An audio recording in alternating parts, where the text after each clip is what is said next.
में जमीन में रेंगने वाले जहरीले सांप बिलों में घुसकर आराम करते हैं, जिसे शीत निष्क्रियता कहा जाता है।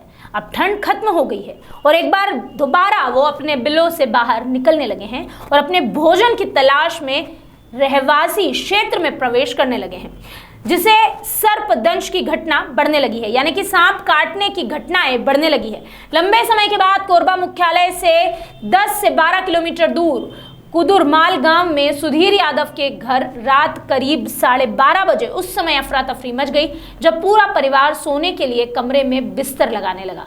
तभी कच्ची मिट्टी के मचान से फनकार की आवाज सुनाई दी, जिससे दहशत में पूरा परिवार घर के बाहर जाकर खड़ा हो गया, आसपास के लोगों को जगाया, जिसके बाद घर वालों ने डायल 112 को इस पूरे मामले की सूचना दी, जिस पर 112 के आरक्षक घनश्याम कंवर ने आते ही कोरबा के रेस्क्यू टीम के साथ अध्यक्ष जितेंद्र सारथी को मामले की जानकारी दी और सारथी ने बिना देर किए रेस्क्यू किया और आधे रास्ते में इंतजार कर रहे 112 में बैठकर गांव के लिए रवाना हो गए।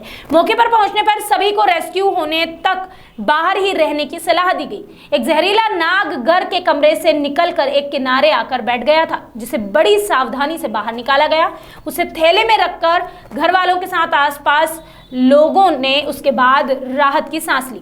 सभी ने डायल 112 और जितेंद्र सारथी का धन्यवाद किया। सारथी ने बताया कि किसी भी व्यक्ति के घर पर जब कोई जहरीला सांप घुस जाता है तब घर वाले डर जाते हैं और जाने अनजाने सांप के दंश का शिकार हो जाते हैं। इसलिए हमारा फर्ज है कि लोगों की जान बचाएं और बेजुबान जीवों की भी जान बचाएं।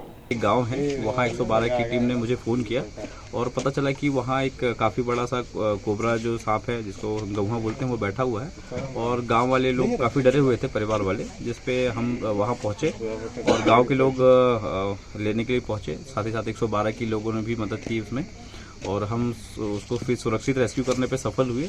और निश्चित ही लोग जागरूक हुए हैं, क्योंकि हो सकता था कोई घटनाक्रम घट सकता था अगर ये रात पे अगर इसको रेस्क्यू नहीं करते तो कहीं ये शिकार के फिराक पे रहता और कहीं जाने अनजाने किसी व्यक्ति को ये काट सकता था, जिससे एक जनहानि हो सकती थी।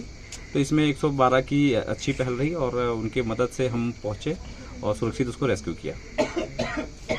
Bureau report.